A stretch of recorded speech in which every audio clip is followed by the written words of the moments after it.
देवी और सज्जनों, कैसे हो आप सभी। मैं बीके सिंह आप सभी का मैथ विद बीके सिंह में स्वागत करता हूं।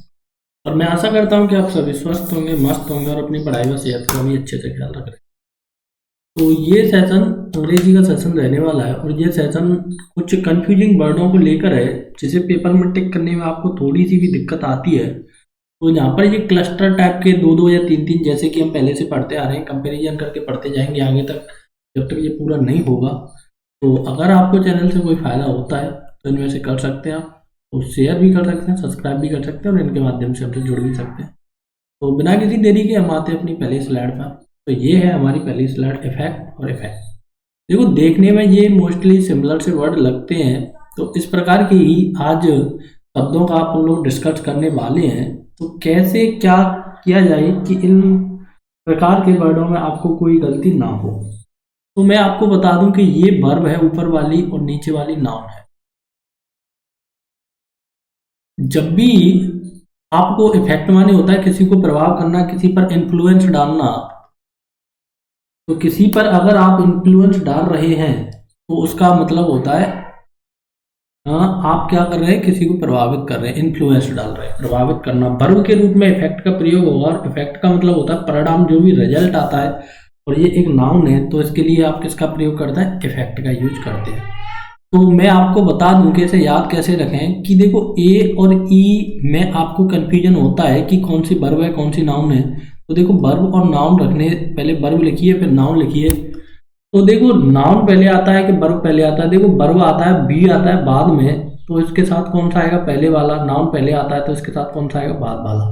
तो मतलब प्रकृति अपने आप, नेचर आपको क्या करती है, बैलेंस कर देती है। तो ये पहले आता है तो इसके साथ बाद वाला आ जाए, सॉरी ये बाद में आता है तो पहले वाला, पहले आता है एन तो इसके साथ बाद वाला। इस प्रकार से आप याद रख सकते हैं।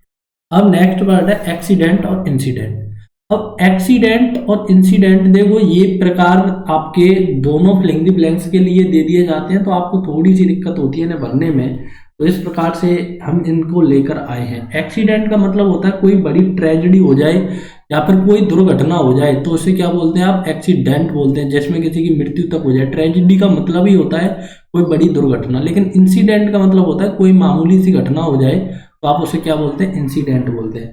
तो मान लो कि कोई बस एक्सीडेंट में मर गया, तो बस एक्सीडेंट में कोई मर गया तो वो एक्सीडेंट होगा, इंसिडेंट नहीं होगा। और इंसिडेंट का मतलब क्या होता है कि कोई मामूली सी घटना है, कि मान लो कि क्या बताएं कि क्या घटना हो गई, कि क्या ही बोले, मान लो कि लाइक दैट लोग सुबह सुबह क्या करते हैं, न्यूज़पेपर पढ़ते हैं। ये क्या है, एक मामूली सी घटना है या फिर ये एक मामूली सी बात है। मान लो कि लोगों ने हैशटैग मोदी रोजगार चलाया एसएससी वालों ने, तो ये सरकार के लिए क्या है, इंसिडेंट था, मामूली घटना थी लोगों के लिए, लेकिन ये ट्रेजेडी था। क्योंकि एसएससी सीजीएल मालूम लोगों के लिए तो मोस्टली ये ट्रेजेडी ही था कि ऐसा नहीं होना था, ऐसा हो गया, लेकिन गवर्नमेंट के लिए ये क्या था, इंसिडेंट था। तो इस प्रकार से आप इसे याद रख पाएंगे। एडजासेंट और एडजॉइनिंग। एडजासेंट का मतलब होता है एक के बाद दूसरा, और एडजॉइनिंग का मतलब होता है एक दूसरे पर डिपेंड। तो एक के बाद दूसरा, मान लो ये आपका क्लासरूम है और ये आपके भाई का क्लासरूम है, तो ये एडजॉइनिंग है, मतलब एक के बाद दूसरा है। लेकिन सॉरी, एडजासेंट है मतलब बगल वाले, क्या बोल सकते हैं इसे, बगल वाले। ये आपके घर के पड़ोस में उनका घर है, तो ये क्या हो गया, बगल वाले हो गए, ठीक है। और एडजॉइनिंग का मतलब होता है आप एक दूसरे पर क्या है, डिपेंड है, कि आप और आपकी, वो और उनके, आप एक दूसरे पर क्या है, डिपेंड है, एडजॉइनिंग है। तो इस प्रकार से आप इसे देखेंगे। एब्यूज और मिसयूज। तो एब्यूज का एक प्रयोग आपने सुना होगा, गाली देने के लिए भी करते हैं। किसी चीज का अगर हम गलत यूज कर रहे हैं तो उसे बोलते हैं हम एब्यूज, गलत प्रयोग करना। और मिसयूज का मतलब होता है किसी चीज का सही से ढंग से प्रयोग नहीं कर पाना। तो आपने एक गाना सुना होगा, ये हरियाणवी का गाना है, मेकअप मिसयूज जावे मेरे पिया, ऐसा करके कुछ गाना है। तो उसका मेकअप क्या जा रहा है, मिसयूज जा रहा है, सही ढंग से उस मेकअप का क्या नहीं हो पा रहा है, प्रयोग नहीं हो पा रहा है। एब्यूज का मतलब गाली देना और मिसयूज का मतलब किसी चीज का सही से प्रयोग नहीं हो पाना। तो मेकअप उसका मिसयूज जा रहा है, तो इसी के लेकर गाना बना हुआ है हरियाणवी में। एस्टिक और एस्थेटिक। एस्टिक माने होता है जो लोग सन्यासी होते हैं, जिन्हें सुख दुख में कोई फर्क नहीं पड़ता है, तो उसे क्या बोलते हैं, आप एस्टिक बोलते हैं। सारे संत लोगों को क्या बोलते हैं, आप एस्टिक बोलते हैं। क्यों, क्योंकि जिस पर सुख दुख का कोई प्रभाव नहीं पड़े उसे एस्थेटिक बोलते हैं। और एस्थेटिक से बोलते हैं जो ब्यूटी या फिर जो खूबसूरती के लिए ज़्यादा वो रहता है, मतलब जो ब्यूटी से रिलेटेड है, या फिर क्या बोलते हैं ब्यूटी सेंस। ब्यूटी सेंस के लिए आप किसका प्रयोग करते हैं? एस्थेटिक का प्रयोग करते हैं। तो जब भी क्या मतलब सुंदरता के लिए, खूबसूरती के लिए एस्थेटिक और एस्टिक किसके प्रयोग होता है? सन्यासी के लिए। अब देखो यहाँ पर आपको थोड़ा सा सतर्क रहना है, तीनों वर्ड लगभग लगभग सेम से दिखते हैं, लेकिन मैंने आपको याद रखने का भी तरीका बता दूंगा कि ये कैसे याद करने हैं। देखो एडॉप्ट में ओ, ए और ई तीनों में से एक एक वर्ड पकड़ रहा हूँ, और यही तीनों में अलग है और सारे के सारे क्या है आपके? सिमिलर है। अडॉप्ट का मतलब होता है अपनाना, ऑप्ट का मतलब होता है, ओपीटी का मतलब होता है अपनाना। तो ये ऑप्ट से याद करनी है आपको। अब देखो नीचे वाला एडीईपीटी, एडेप्ट माने होता है निपुण, निपुण का मतलब होता है स्किलफुल, स्किलफुल का मतलब होता है एक्सपर्ट, EXPERT। तो एक्सपर्ट से आपको ये याद रखना है, ई का मतलब क्या है आपका? एक्सपर्ट। अब एडप्ट का मतलब होता है ढालना या फिर किसी चीज के अनुकूल, अनुकूल। जब आप किसी चीज के अनुकूल है, ए से क्या चालू हो रहा है? अनुकूल चालू हो रहा है, तो ये आपको ए से इस प्रकार से याद रखना है। तो तीनों के तीनों वर्ड आपको यहीं के यहीं याद रह गए होंगे, मैं आशा करता हूँ। देखो इसकी अगर आप एडिशनल ट्रिक लगाते हैं तो वो आप अपने लिए आप खुद बना पाएंगे, लेकिन अगर वर्ड से ही आप ट्रिक बना पा रहे हैं तो फिर वो ज़्यादा बेटर रहता है अपन लोगों को एक्सप्लेन करने के लिए। एक्सपेक्ट, एक्सेप्ट और एक्सपेक्ट। तो एक्सेप्ट माने होता है किसी चीज को प्राप्त करना, किसी चीज को स्वीकार करना, और एक्सपेक्ट माने होता है, एक्सपेक्ट माने होता है छोड़कर। अगर आप सारे लोग, मान लो आपकी फैमिली में 4 मेंबर हैं, तो चारों के चारों 3 जने जा रहे हैं कोई ट्रिप पर और आपको छोड़ दिया। किसको छोड़ दिया? आपको। तो आपको छोड़कर सारे के सारे लोग कहाँ जा रहे हैं? ट्रिप पर जा रहे हैं। और एक्सेप्ट का मतलब क्या होता है? किसी चीज को प्राप्त करना, किसी चीज को स्वीकार करने के लिए क्या करते हैं आप? एक्सेप्ट का प्रयोग करते हैं। तो ये बड़ा आसान है, एक्सेप्ट माने का होता है स्वीकार करना। तो इस प्रकार से आप याद रख सकते हैं, एक्सपेक्ट मतलब छोड़कर, एक्सेप्ट माने स्वीकार करना। अब देखो ये वर्ड काफी प्रचलन के वर्ड होते हैं, और कैसे वर्ड होते हैं? ये बहुत ही ज्यादा इंपॉर्टेंट वर्ड है, अमेचर और नोवाइस। देखो अमेचर का मतलब होता है जब भी कोई व्यक्ति कोई कार्य करे अपनी हॉबी के लिए, कार्य करे हॉबी के लिए,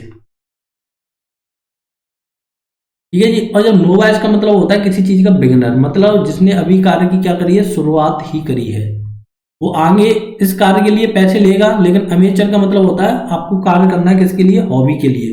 तो किसी कार्य को कर रहे हैं आप हॉबी के लिए, तो अमेचर का प्रयोग करेंगे। और नोवाइस का कब करेंगे? जब आप किसी कार्य के लिए क्या है? बिगिनर है। तो इन दोनों में बहुत बड़ा अंतर है, वो आपको देखना है। एलूड और इलूड। एलूड का मतलब होता है किसी चीज का उल्लेख करना, उल्लेख का मतलब होता है किसी चीज का आप क्या कर पा रहे हैं? वर्णन कर रहे हैं। क्या कर रहे हैं आप? मान लो डिस्क्राइब कर रहे हैं या फिर रेफर कर रहे हैं, डिस्क्राइब कर रहे हैं, तो उसे बोलते हैं आप एलूड। और या फिर क्या कर रहे हैं आप? इशारा कर रहे हैं, इंडिकेट। तो इस सब के लिए किसका प्रयोग होता है? एलूड का प्रयोग होता है। इलूड का प्रयोग होता है बच निकालना, एस्केप, ESCAP। एस्केप के लिए आप किसका प्रयोग करते हैं? इलूड का प्रयोग करते हैं। तो बड़ी आसान से है, इलूड माने होता है बच निकलना, और एलूड का मतलब होता है उल्लेख करना, रेफर करना, डिस्क्राइब करना, इंडिकेट करना। ठीक है जी, बड़ी आसानी के साथ अपने याद रखेंगे। एसिस और एक्सिस। एसिस का मतलब होता है किसी चीज पे आपकी पहुंच होना, कि मान लो आपकी पहुंच भारत के प्रधानमंत्री श्री नरेंद्र मोदी जी तक है, तो ये आपकी क्या हो गई? पहुंच हो गई, अप्रोच हो गई जी। ये क्या है? आपकी अप्रोच है। लेकिन एक्सिस का मतलब होता है किसी चीज की अधिकता होना। कोई चीज आपके पास सरप्लस में है तो आप उसे क्या बोलते हैं? एसिस बोलते हैं। क्या बोलते हैं? एक्सिस बोलते हैं। मोर देन है, मतलब जरूरत से मोर देन है आपके पास, तो एक्सेस बोलेंगे। सरप्लस है, एडिशनल है, तो उसे आप क्या बोलेंगे? एक्सेस बोलेंगे। तो प्लेंटी है, तो क्या बोलेंगे आप? एक्सेस बोलेंगे। तो और भी काफी वर्ड है, तो उसका किसके प्रयोग करेंगे? अधिकता के लिए। लेकिन एक्सेस का मतलब होता है किसी से आपकी पहुंच है, किसी से अच्छी जानकारी है, तो इसका प्रयोग करते हैं आप हाँ एसएस के लिए। तो देखो इस प्रकार के वर्ड पेपर में काफी आप पूछे जाते हैं, और आपके लिए ये बहुत ही ज्यादा यूजफुल रहने वाले हैं। और इसी प्रकार से हम इनका 10 का क्लस्टर बनाते जाएंगे और आपको पर डे प्रोवाइड कराते जाएंगे। अगर इससे आपको कोई भी फायदा होता है तो प्लीज़ चैनल को सब्सक्राइब करके और शेयर करके हमें सपोर्ट कर सकते हैं, और हमसे जुड़ भी सकते हैं आप फेसबुक या फिर टेलीग्राम के माध्यम से। तो अगर फिर भी आपको ऐसे सेशनों में कोई दिक्कत आता है या फिर कोई कमी रह जाता है तो आप कमेंट सेक्शन में लिख के हमें बताइए कि ये यहाँ पर कमी रह गया, हम उसे इम्प्रूव करने का पूरा का पूरा कोशिश करेंगे। तो thank you for watching, take care, bye bye.